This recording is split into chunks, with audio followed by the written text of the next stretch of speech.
Boa noite, pessoal. Eu sou a Tatiane. Hoje a gente vai falar um pouquinho do modelo de contrato horista, tá? É um processo bem delicado esse modelo de contrato, então a gente vai entrar mais a fundo, especificamente nesse tipo de contrato, tá? Então, a minha formação é em recursos humanos, eu trabalho nessa área há 19 anos. Eu vim de uma experiência principalmente da área da saúde, de BPO, né, que é outsourcing.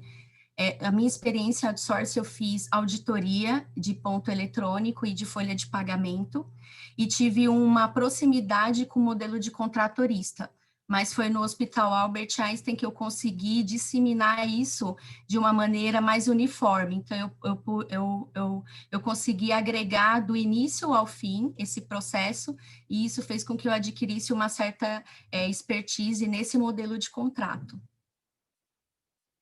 Então, falando um pouquinho do que é o horista. O horista, o profissional horista, ele nada mais é que um profissional que é remunerado pela quantidade de horas trabalhadas. Então, esse perfil de profissional, ele trata mais como produtividade. Então, ele recebe conforme as horas trabalhadas dentro do mês, pode ser de 1 a 30, de 16 a 15, mas esse período é sempre de 30 dias. Pode ser de acordo com o fechamento do ponto, algumas empresas têm de 16 a 15, outras empresas de 10 a 9, mas o importante é que as horas sejam computadas dentro de 30 dias. Algumas empresas, elas tratam o pagamento do colaborador horista de forma semanal, quinzenal ou mensal. Isso varia de acordo com a organização e a convenção coletiva, porque o modelo de contratorista, ele não é necessariamente da área de saúde, com médicos, enfermagem. Hoje, o maior público desse contrato é na área da saúde. O que a gente também pode notar nesse tipo de contrato é que ele é diferente de um modelo de contrato intermitente, porque o modelo de contrato intermitente, o profissional ele não fica disponível para a organização ou apenas para uma organização. O profissional intermitente ele pode ser convocado 72 horas antes da sua rotina de trabalho, e ele pode responder se vai ou não até 24 horas de antecedência. Então, o profissional intermitente, ele tem todos os benefícios de um profissional CLT, porém, ele não tem um contrato contínuo com a instituição. O profissional horista, ele tem um contrato contínuo com a instituição, ele responde a uma escala e ele tem um compromisso efetivo com a instituição. O profissional horista, ele tem uma variação de salário de um mês para o outro, porque a quantidade de horas varia no mês de 28, 29, que é o mês de fevereiro em ano bissexto, 30 ou 31. Então, ele tem uma variação de horas e uma variação de descanso semanal remunerado, que é o DSR. Pode passar, Otávio. Então, falando um pouquinho do profissional horista e a legislação trabalhista, a CLT traz um artigo especial para esse tipo de colaborador, onde ele diz no artigo 58A que esse tipo de contrato, ele é parcial, ou seja, esse funcionário, ele está disponível de forma fixa ou de forma variável para a instituição. Então, a lei respalda o profissional horista, tá? Que ele pode atender a organização em vários sentidos, numa escala fixa, variável, a jornada dele pode ser uma jornada efetiva de 8 horas por dia, pode ser uma jornada de um dia de 4 horas, um dia de 5 horas.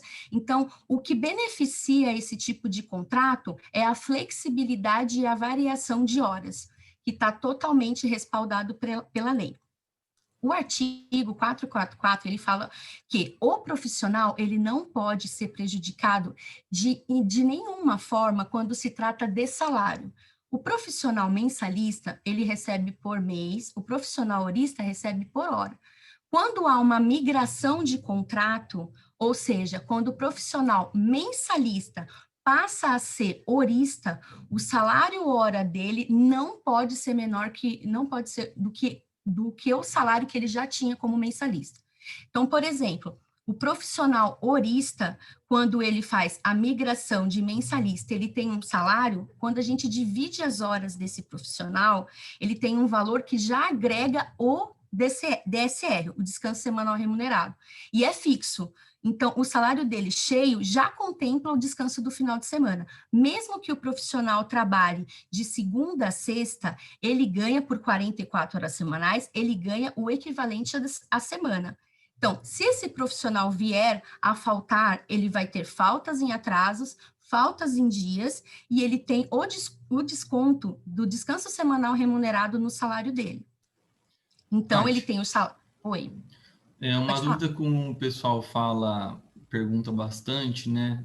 Você falou um pouquinho lá atrás sobre a questão de contratorista não ser uma coisa exclusiva da saúde, Sim. né? Então, aí uma dúvida que o pessoal tem é se esse modelo de contrato ele é específico de alguns setores ou se qualquer empresa pode trabalhar dessa maneira, né? E em caso de uma empresa querer trabalhar com horista e ela tem um mensalício e vai mudar para horista, né, que é um pouquinho do que você está falando, como que ela deve proceder? Quais são os trâmites nesse caso? Sim. As categorias profissionais, que é assim que nós nomeamos dentro de uma organização, são categorias que têm funções, descrições de cargo.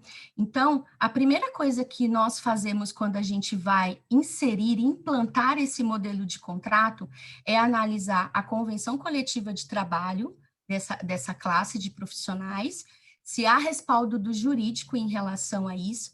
E depois disso, a gente consulta o jurídico da própria organização, porque o jurídico da própria organização vai ajudar a moldar o aditamento do contrato, o aditivo de contrato, para que o funcionário faça, para que a empresa e o funcionário faça tudo de acordo com a lei. Como eu disse, conforme o artigo 444, o funcionário não pode ser prejudicado nessa migração. Quando eu implanto quando eu admito profissionais juristas, ele já entra sabendo do valor hora dele, mas ele sabe que há uma variação do DSR, que é o descanso semanal remunerado. Porém, o profissional mensalista, ele está acostumado em receber o salário dele, saber quanto que ele vai receber por mês. Então, quando isso é implantado e o profissional opta por essa migração, então ele assina um documento respaldado pelo jurídico. Antes disso, há uma conversa com o sindicato para estabelecer que está tudo certo, agora o profissional pode assinar o documento e dali por diante ele vai passar a ser um profissional horista.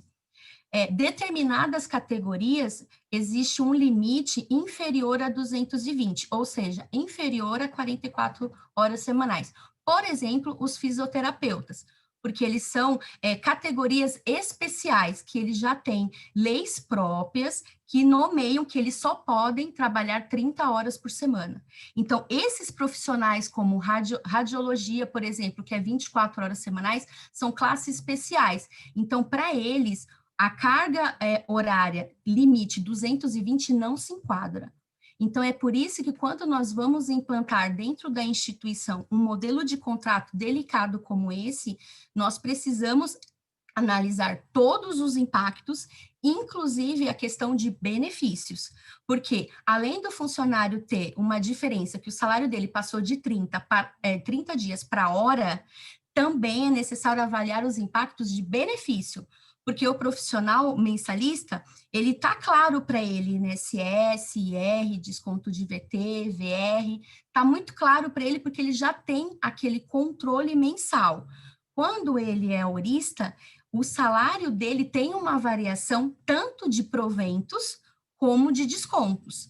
E um deles é a questão do benefício também, que há essa variação, conforme tabela de INSS, conforme tabela de IR, conforme o tipo de desconto que a organização faz. Tem empresas que não descontam o vale-refeição do funcionário, tem instituições como o limite do desconto do vale-transporte é até 6%, tem instituição que desconta 1, 2 e assim por diante.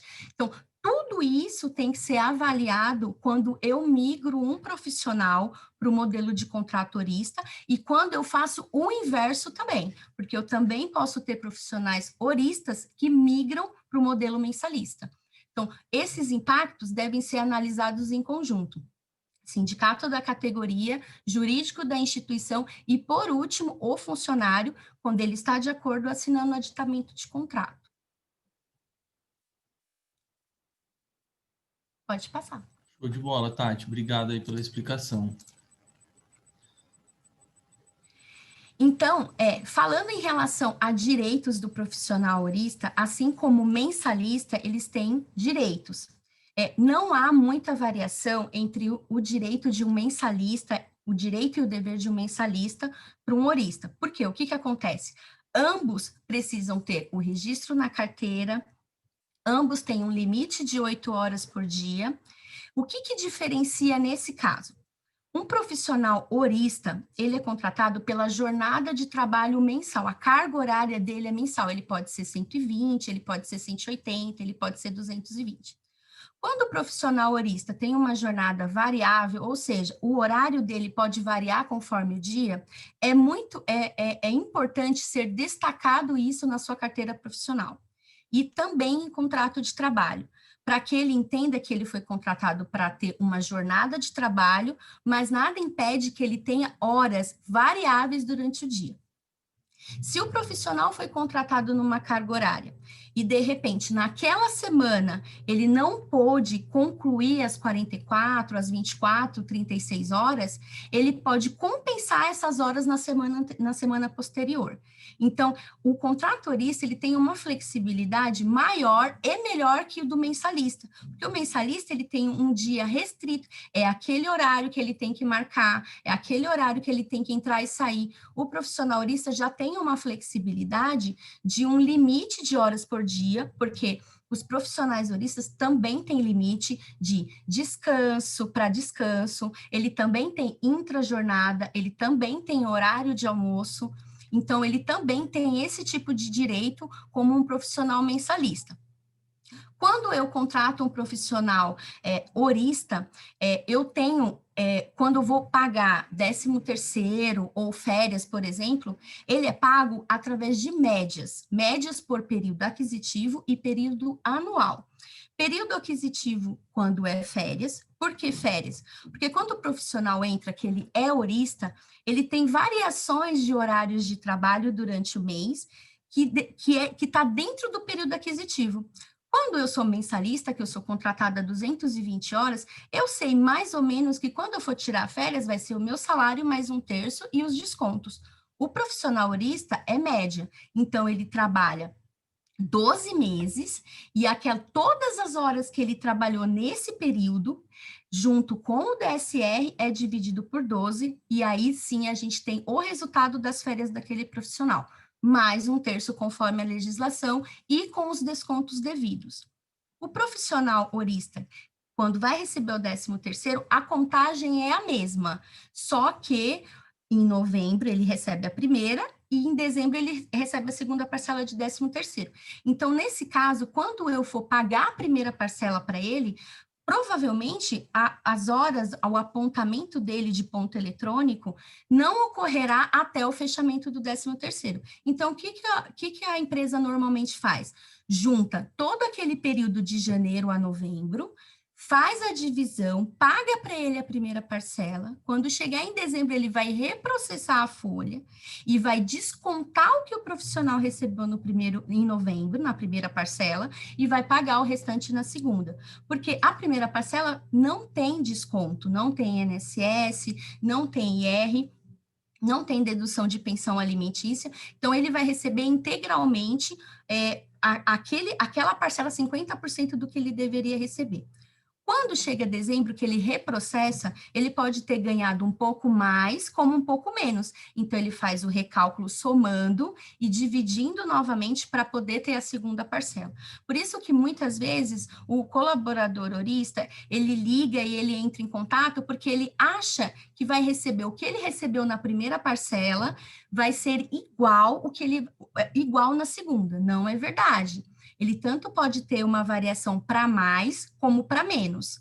E é assim que é calculado. Nesse mesmo sentido, a rescisão contratual. Quando um profissional horista se desliga, pede ou é dispensado, a mesma contagem é feita para férias proporcional, 13º proporcional. Então, para a rescisão contratual, também vale lembrar que as médias são computadas. Então, ele vai receber as horas que ele trabalhou e média sobre 13º e férias, e descontos vai ser de acordo com cada organização. Então, o desconto de benefício, ele varia também, porque como profissional ele tem pagamento variável, os descontos deles também variam conforme o mês.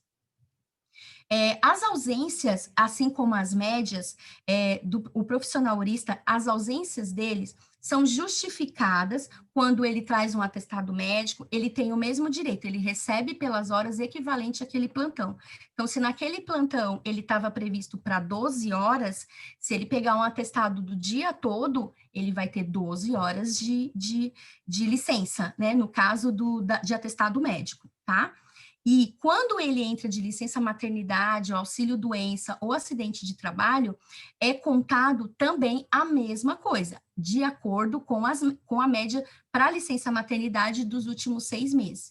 Então, se a licença maternidade de horista também é com base nas médias. Tem algumas empresas que eles têm um tipo diferente de contar, porém beneficia o funcionário pagando a mais.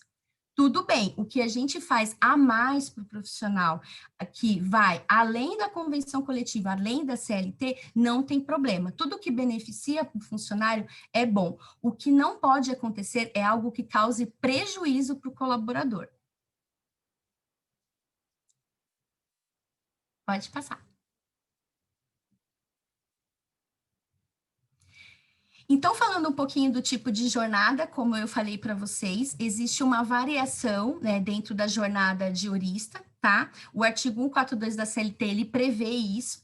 Então, assim, também totalmente dentro da legislação, é uma jornada que o profissional pode fazer segunda, 2 horas, terça, 4 horas, sexta, não importa. O que não pode acontecer é ele ultrapassar de 44 horas semanais. Então, isso está totalmente dentro da lei. Para o pessoal da enfermagem, que normalmente é 180 horas, 36 horas por mês, 36 horas por semana, vale a mesma situação. Então, o profissional, por exemplo, que é 12 por 36, ele não tem uma escala variável, ele tem uma escala homogênea, ela é fixa. Ele tem que trabalhar às 12 horas e ter o descanso de 36 horas. Então, esse profissional, ele vai ter folga, de acordo com a sua convenção, de acordo com a sua organização, tá? Porque isso varia de acordo com o Estado, né? E a convenção coletiva. Então, o profissional 12 por 36, ele é de uma escala homogênea. Essa escala, ela é fixa, sem oscilação. Então, já está pré-determinado. Assim como um profissional, por exemplo, administrativo, ele também pode ser horista, mas a escala dele também é fixa. Então, ele pode trabalhar das 7 às 17, sair na sexta às 16, totalizando as 44. Pode ter uma variação de entrar um pouquinho mais tarde, pode sair um pouquinho mais cedo, mas o importante é que ele cumpra a jornada dele. Esse profissional é de uma escala fixa. O profissional de escala variável, por exemplo, aquele folguista, aquele profissional de cobertura, que muitas vezes a instituição usa ele usa a modalidade do contrato para substituir uma ausência de atestado médico, uma ausência de férias, e aí aquele profissional vai ter uma variação. Em todos esses casos, isso tem que estar evidenciado de alguma forma, seja ela contrato de trabalho, carteira profissional, o funcionário existe um respaldo jurídico dentro da organização que é necessário ter quando o funcionário questionar de algum momento, aquela comprovação está lá para ele saber que ele tinha ciência que a jornada dele era uma jornada variável. Como também o profissional de uma escala homogênea, que é a escala fixa, também ele já sabe os horários que ele tem que cumprir. Esse tipo de profissional não tem efetivamente faltas em sua folha de pagamento, porque quando ele deixa de trabalhar, ele deixa de receber. Porém, algumas instituições tenha algum tipo de particularidade que acaba, na hora da soma das horas trabalhadas, abatendo o DSR. Então, isso são particularidades. Ao invés de descontar a falta do funcionário, ele é penalizado com o abatimento do DSR. Então, por exemplo, se aquele mês é 23 dias úteis e 7 dias de DSR, por exemplo, ele vai... E o DSR tem um peso enorme no valor do salário do funcionário. Se ele deixou de vir, na hora de fazer o cálculo, ele abate aquele DSR para que o funcionário receba menos do que estava previsto para receber. Mas, particularmente, a falta, assim como o banco de horas, não é algo específico do profissional horista, e somente do profissional mensalista.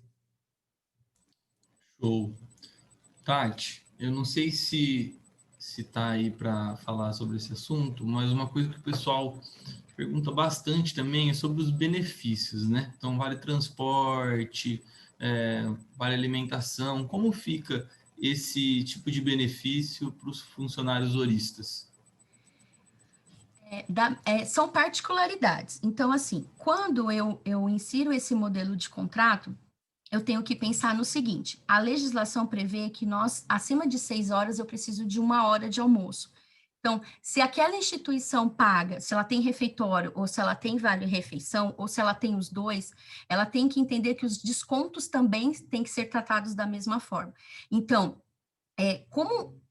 muitas vezes é humanamente impossível a gente calcular ponto de novembro para uma folha de novembro. Então, às vezes, tem o desconto é feito com 2 meses de atraso, entre aspas, para que o cálculo seja feito da maneira correta. Então, por exemplo, quando o funcionário recebe um tipo de benefício e ele é horista, a gente tem que entender que algumas instituições têm procedimentos, têm políticas internas que informam o funcionário de como vai funcionar o benefício dele.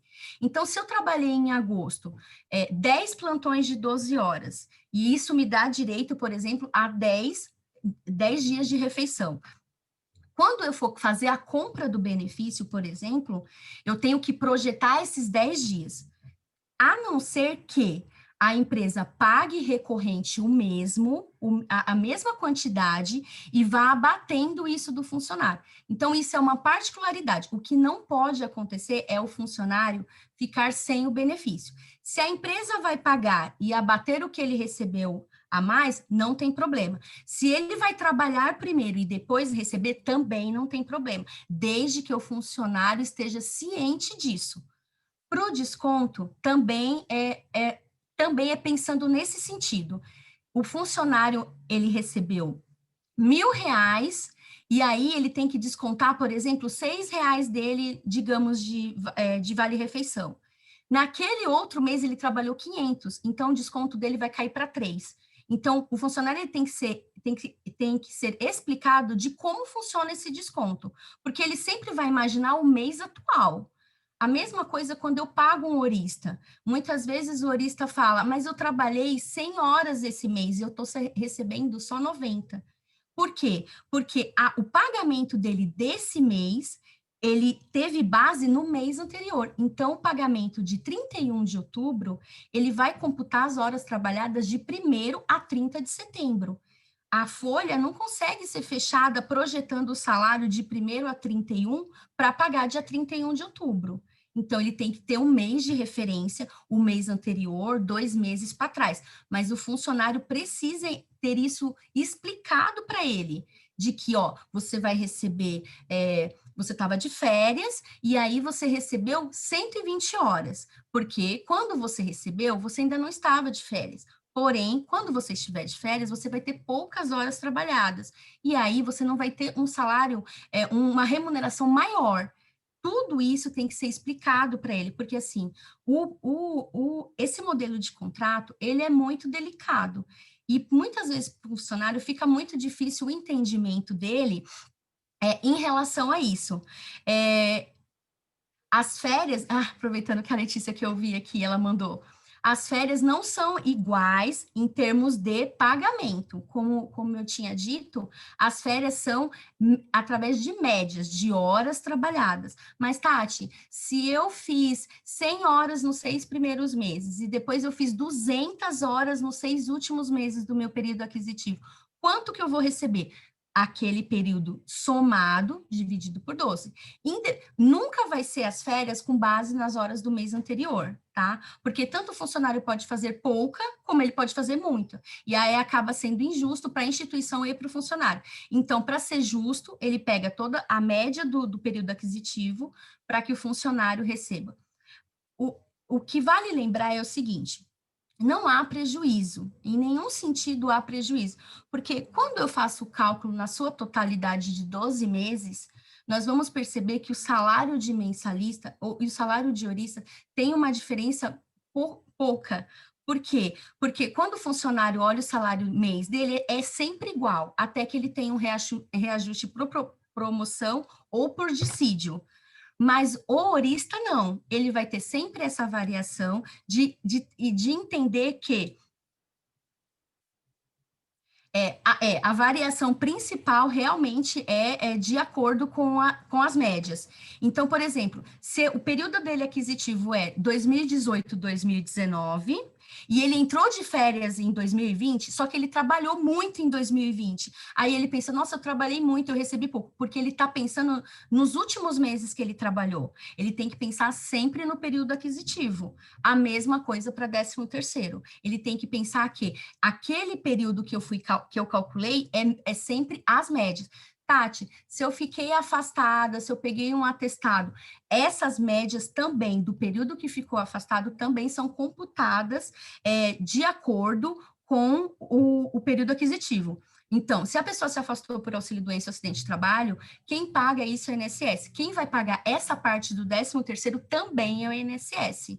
Então, quando o funcionário se afasta, existe todo um cálculo por trás da instituição que vai pagar, que no caso é o INSS. Então, há uma variação também em relação a isso, quando a pessoa se afasta. Diferente da maternidade, que a maternidade, ele conta exatamente o que a profissional recebeu nos últimos 6 meses, tá bom? Como calcular os valores de horista? O valor sempre da hora, tá, do funcionário, vezes o número de horas no mês.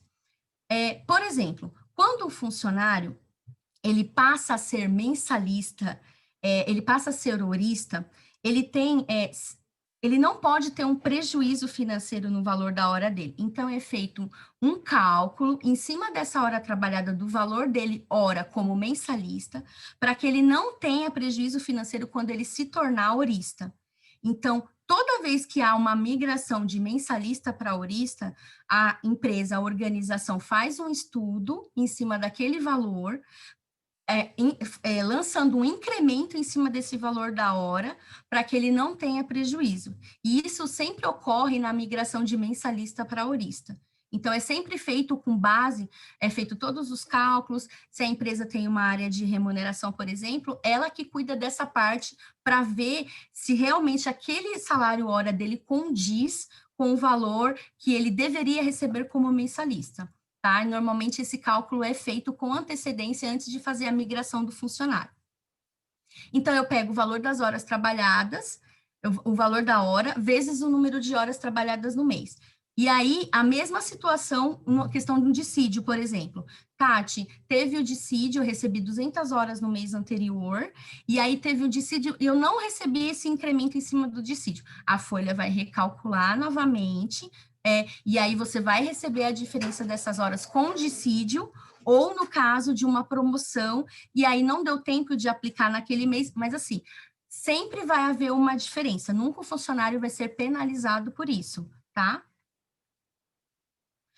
Outra questão super importante, o valor da hora do profissional horista não pode ser inferior a um salário mínimo.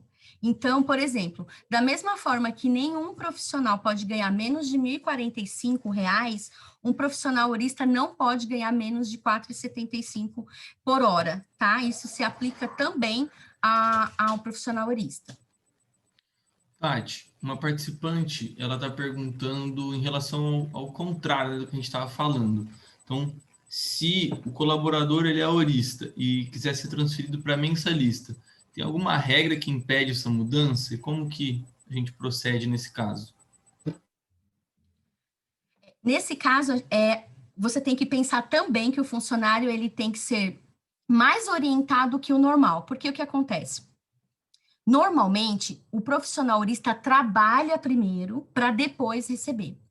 Como o profissional mensalista, ele recebe dentro do mês por competência, por exemplo, então, se ele trabalhou de 1º a 30 de novembro, ele vai receber dia 30 de novembro, tá? Normalmente, o profissional horista que trabalha de 1º a 30 de novembro, ele vai receber dia 31 do 12.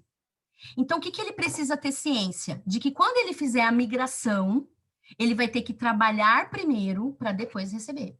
Da mesma forma, quando ele se desligar da instituição. Quando ele se desligar, ele vai ganhar as horas do mês e as horas do mês anterior.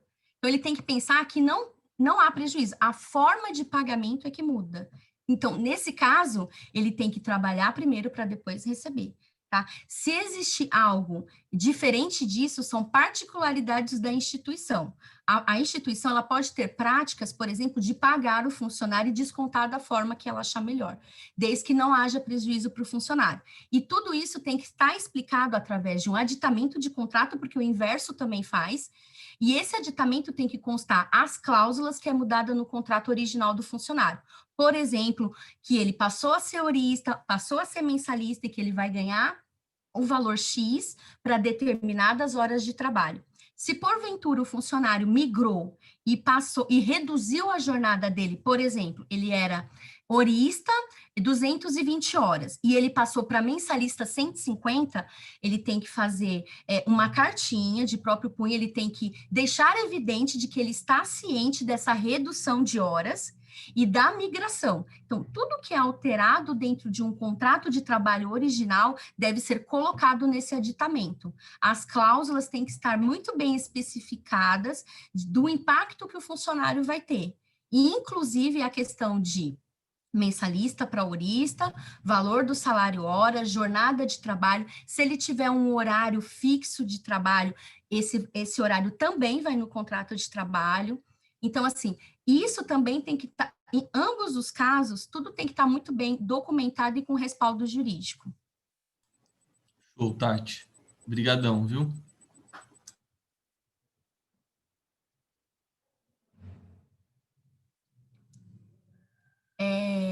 Você quer, pode responder essa pergunta, tá? Você quer? Não? Fica à É vontade que eu não aí. li, eu não li, não deu tempo de ler, peraí. Da Gabriela, ela falou: é possível fazer débito de banco de horas do colaborador que migrou para o contrato horista sem zerar o banco de horas do contrato mensalista? Quais categorias de profissionais mais adeptas a esse tipo de contrato? Então, pelo que eu entendi, o cara tá horista e tem um débito de banco de horas. E Eu aí acho que eu ele tem que, entendi. acho que ele tem que fechar isso primeiro para depois, enfim, palavra sua.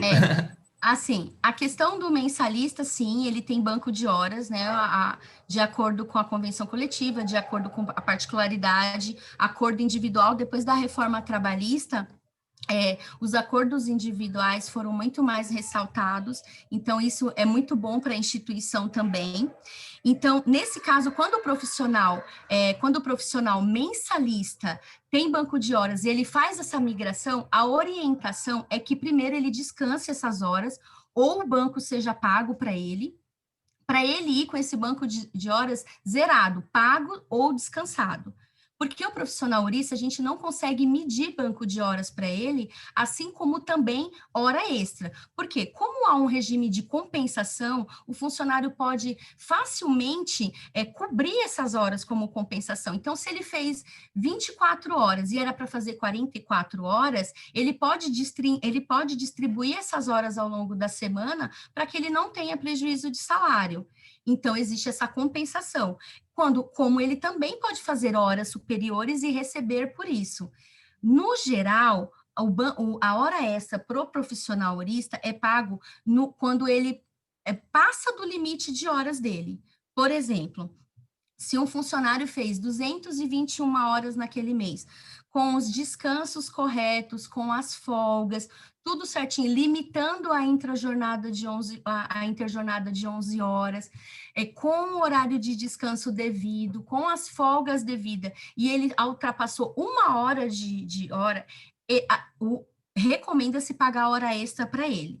Essa é a recomendação mais correta. Já o profissional horista, que tirou o banco de horas, porque não deu tempo de ele descansar enquanto ele era mensalista, a instituição, ou provavelmente se o sistema está habilitado para o gestor ou para o profissional que vai tratar o ponto, tem que debitar essas horas, ele recebe por essas horas, ele ganha 12 horas, 8 horas, 5 horas, 5 horas e 45, e isso é revertido em valor de hora trabalhada para ele.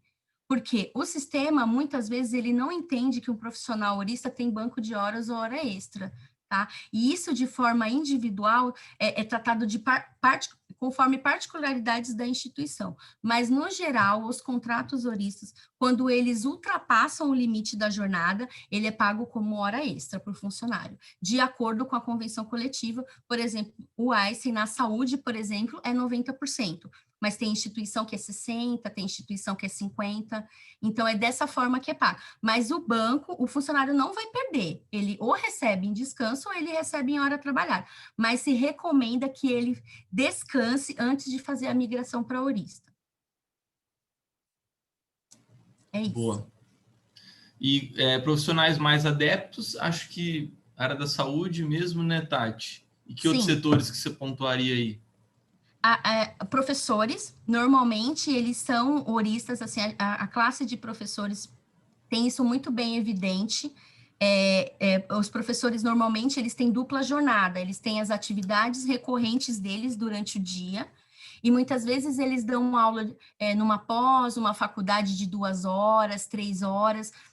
Então, ele pode, né, ter esse tipo de especificação. O limite de um profissional sempre é 44 horas por semana. Então, se ele tem um vínculo de 40 horas semanais no outro emprego, no primeiro vínculo dele, ele só pode ter uma jornada de 4 horas durante a semana, tá? Então, sendo CLT, o limite dele é sempre 44. Não importa se ele tem um outro, trabalha na instituição 40 horas, mas dentro daquela instituição ele só pode trabalhar 44 horas. Então, no contrato dele, ele vai ter as 40 horas da semana, mais 4 horas adicionais. Se ele for professor, por um acaso, e dando aula na mesma organização, por exemplo. Mas, normalmente, isso é uma característica do professor e da área da saúde, que está crescendo bastante. Então, assim, na área hospitalar, por exemplo, os gestores, a instituição, estão aderindo a esse modelo de contrato porque facilita a troca das escalas e assim, para otimização de tempo também, porque o profissional vai receber pelo que ele trabalha. Então, isso para a saúde é muito eficiente, é muito eficaz, né? Para a área da saúde, desde que se respeite a interjornada, se respeite o descanso do profissional.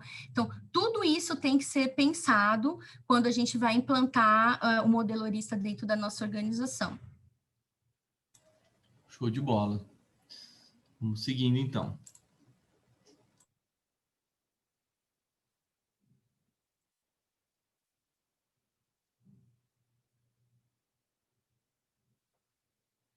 Respondendo à pergunta da Letícia, a questão de ganhos, eu tenho 2 situações. O ganho em otimização de tempo e flexibilidade e variação é ótimo. Por quê? Porque o funcionário ele tem uma certa flexibilidade que o contrato mensalista não tem, tá?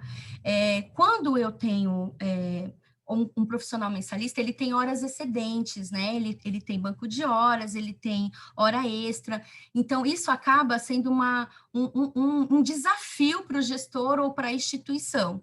Então, assim, se ele ultrapassar a jornada dele, então fica muito mais evidente a passividade de uma ação trabalhista. O horista, ele tem essa flexibilidade e, assim, também é bom para o profissional. Então, o funcionário faz uma troca com outro colega da mesma especialidade, pensando nos médicos, por exemplo. Ele faz uma troca, informalmente, o médico mensalista, ele não tem essa facilidade, porque se ele trocar, ele vai ficar devendo um plantão, ele não vai marcar ponto e o outro vai marcar no lugar dele e gera hora excedente. Então, isso não é muito bem vista em termos de Ministério do Trabalho e legislação. Um horista, ele troca com outro horista, por exemplo, e aí aquele colega recebe o que o outro colega deveria receber. E isso não tem problema. Também tem respaldo da instituição. Então, também tira um pouco da informalidade. Então, esse contrato horista, a questão da informalidade, ele acaba sendo menor, porque ao invés do médico trocar com outro e pagar para ele por fora, ele acaba fazendo a troca e fica tudo muito correto. O outro médico que cobriu vai receber o benefício no VR, no caso, né? Se a instituição não tiver refeitório, vai receber tudo certinho, sem nenhum problema, sem ter que ficar fazendo cálculo, quanto que eu te devo e tudo mais.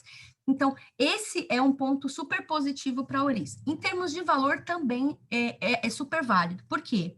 O funcionário, ele vai receber pelo que ele trabalhou. Então, por exemplo, se o período aquisitivo dele não chegou para ele ter férias e ele quer trocar com um amigo dele, 10 dias ele quer ficar sem vir, vai 2 plantões por semana, então ele vai ficar 4 plantões sem vir. Aquele colega que cobriu ele vai receber o benefício, vai receber as horas trabalhadas dele, então existe essa flexibilidade que o mensalista não teria. O mensalista não consegue, por exemplo, pegar férias ou uns dias de descanso com a família com 11 meses de período aquisitivo, por exemplo. Agora, o horista, ele consegue. Então, ele está ciente que ele vai receber menos, porque o colega cobriu ele, vai receber os plantões dele, e aí, mas ele vai ter o descanso ou a programação dele, até muitas vezes, com cursos, porque o médico, assim como qualquer profissão, precisa da sua especialização. Então, ele às vezes aparece um curso super importante, e aí ele pede uma licença, ele se ausenta, e aí aquele colega da mesma especialidade pode cobrir ele sem nenhum problema. O que não aconteceria, por exemplo, com o profissional mensalista, que teria toda uma burocracia de liberação, Então, assim, realmente existe essa flexibilidade e em termos de valores também não há prejuízo, tá? Só há facilidades para a empresa e para o funcionário. O DSR. Falando de DSR, o cálculo do DSR de mensalista, ele é fixo. Então, todo mês, o profissional, ele recebe basicamente cinco DSRs, né? 4 domingos, um feriado, 5 domingos. Então, é sempre fixo, ele não tem oscilação de valor. O profissional horista, ele tem uma oscilação, porque o DSR, ele é o descanso semanal remunerado, ou seja, domingos e feriados são o DSR dele. Então, por exemplo, novembro tem 4 domingos e 3 feriados, então eu tenho 7 DSRs. Maio, por exemplo, ele tem 4 domingos e um feriado. Então, no caso, ele tem 26 dias úteis e 5 dias não úteis, por exemplo. Então, sempre vai haver essa variação. Eu vou pegar todas as horas trabalhadas do horista, tudo que ele trabalhou, e vou dividir esse total pela quantidade de dias úteis e multiplicar pelos dias não úteis. Então, além da variação de horas trabalhadas, ele também tem a variação de domingos e feriados no mês. Então, existe essa variação também. Quando o funcionário, por exemplo, ele tem férias e ele tem férias de 15 dias, na hora de fazer a contagem do pagamento dele, o DSR também é calculado proporcional. Então, os 15 dias que ele tinha de trabalho também vão ser calculados de acordo com o DSR daqueles 15 dias. Então, se naqueles 15 dias que ele trabalhou, ele recebeu teve 2 domingos e um feriado, então a quantidade de DSR dele e dias úteis também vai sofrer variação, tá? Então, esse tipo de situação proporciona o número de pagamento de DSR dele também. Boa, Tati.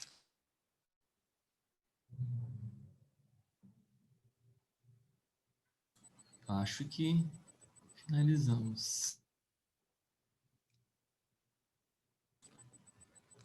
Deixa eu ver se eu Tati, vejo aqui as perguntas. a palavra é sua, se quiser... Ah, tem mais perguntas aqui.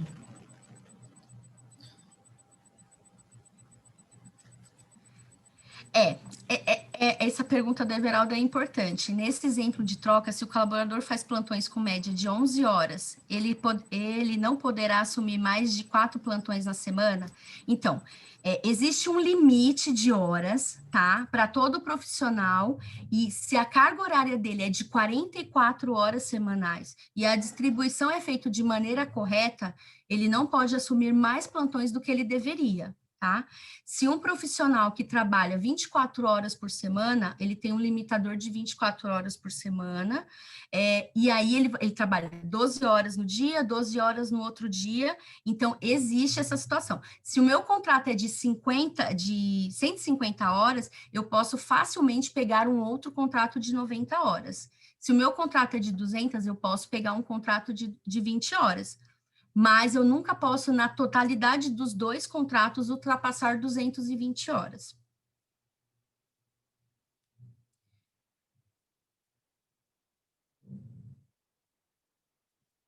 Então, exatamente, boa pergunta.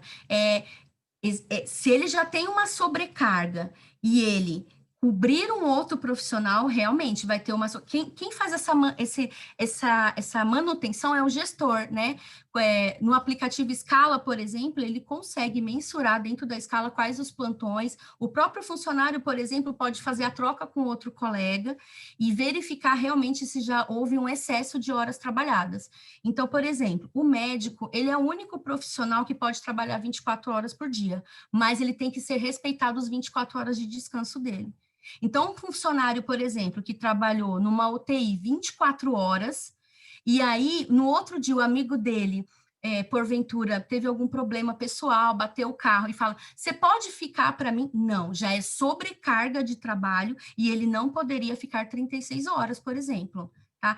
De fato, a cirurgia, por exemplo, cirurgiões, que é uma situação bem atípica, algumas cirurgias elas levam muito mais que 24 horas. Mas eu consigo justificar, porque é a vida humana que está em jogo, a vida das pessoas. Então, isso é uma justificativa para o excesso de horas dele. Ele estava lá porque ele precisou por conta daquele atendimento. Mas isso são exceções. O problema é que a exceção não pode virar uma prática. Então, se o colega que saiu 24 horas e o outro colega não cobriu ele, e tem uma disponibilidade de um outro colega que teve menos horas trabalhadas, então é aquele colega que vai ser a prioridade, e não aquele que ficou 24 horas trabalhando seguido. Eu vi aqui a Danúbia, então, assim, na minha opinião, dos maiores desafios da implantação é a comunicação. A comunicação com o funcionário é muito importante, porque, assim, quando ele está muito bem esclarecido, ele fica feliz. Então, se ele está bem esclarecido em relação àquela mudança, ele não vai ter dúvidas, assim, ele não vai ter problemas quando for tirar uma dúvida em alguém ajudá-lo, por exemplo. Então, assim, a comunicação tem que ser muito bem estabelecida, principalmente na migração do contrato. Quando o profissional entra aurista, é muito mais fácil, porque ele já está ciente do quanto ele vai receber, ele está ciente que ele tem que trabalhar primeiro para depois receber, ele já sabe como funciona férias, como funciona 13º, fica mais fácil de explicar. Agora, a migração é que é um pouco mais complicado, porque realmente é muito difícil para o profissional que estava acostumado com certo pagamento, por exemplo, as férias. Quando eu sou mensalista e eu volto de férias, e eu pego 30 dias no mês anterior, eu não tenho nada para receber, porque eu não trabalhei. Então, se eu estou de férias dia 1º a dia 30 de novembro, dia 30 de novembro eu não tenho nada para receber. Basicamente é zerado. O horista não. Se ele está de férias de 1º a 30 de novembro, dia 30 ele vai ter salário. Ele vai ter salário de outubro, de 1º a 31 de outubro, então ele vai receber 30 de novembro. Então ele vai ficar feliz. Aí, quando chegar dia 31 de dezembro, que ele olhar o demonstrativo de pagamento dele, ele vai ver que não tem nada. E aí ele vai achar estranho e vai entrar em contato para tirar a dúvida. E aí a gente tem que explicar para ele que dia 1º a dia 30 ele não trabalhou. Então, a ordem mudou, mas ele não tem prejuízo. A ordem do pagamento mudou. Se eu sou mensalista, eu retorno, eu não tenho salário. Se eu sou horista e retorno, eu tenho salário. Então, a ordem mudou, mas não há prejuízo financeiro em relação a isso. É mais assim o plano de comunicação mesmo, que tem que ser bem efetivo para o funcionário não se sentir obrigado àquela migração. Porque, como o CLT diz, toda mudança tem que ser de comum acordo. Então, toda mudança tem que ter respaldo jurídico, tanto da instituição como do sindicato, e tem que ter aval do funcionário também. Ele tem que assinar o aditamento, e depois de todo esse processo é que ele passa a ser um colaborador horista. É isso. Show demais. Desvendando os mistérios dos horistas. Valeu demais, Tati.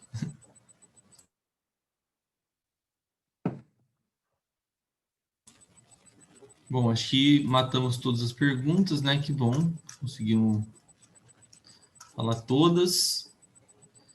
Temos 5 minutos finais. Tati, a palavra é sua. Se quiser comentar alguma coisa, algum ponto importante aí que você queira deixar de recado.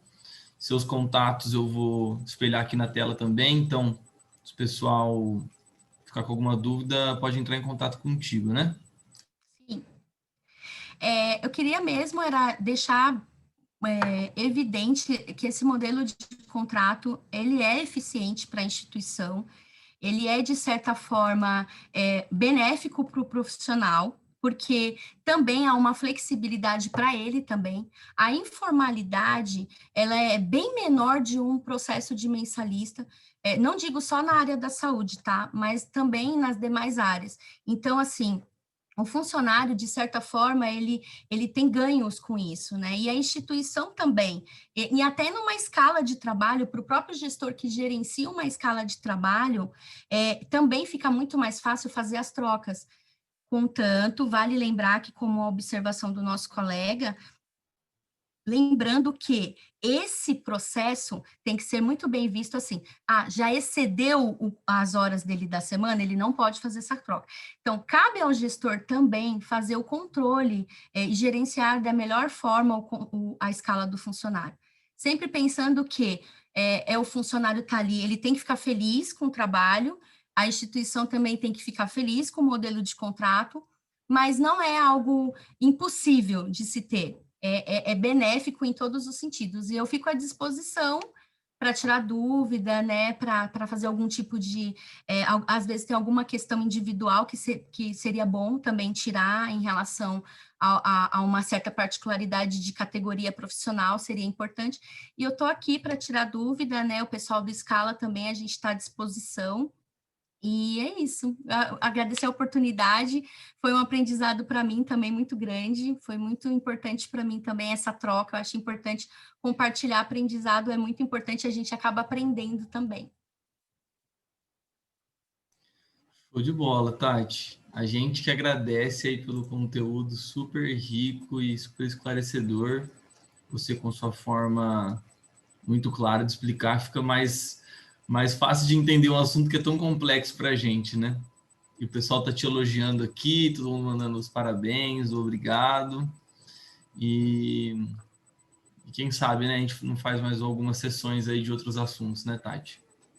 Sim, sim, muito bom. Eu estou para tirar dúvida, então, se precisar, gente, tem o site, o blog do Scala, a gente tem as nossas redes sociais. Qualquer coisa, eu estou aqui para ajudar. Isso aí, Tati. Valeu. A gente fica aí, então, nas redes sociais, no e-mail da Tati ou no e-mail do próprio Scala. A gente fez um materialzinho um pouco mais completo, né, Tati? A gente não, a Tati, né?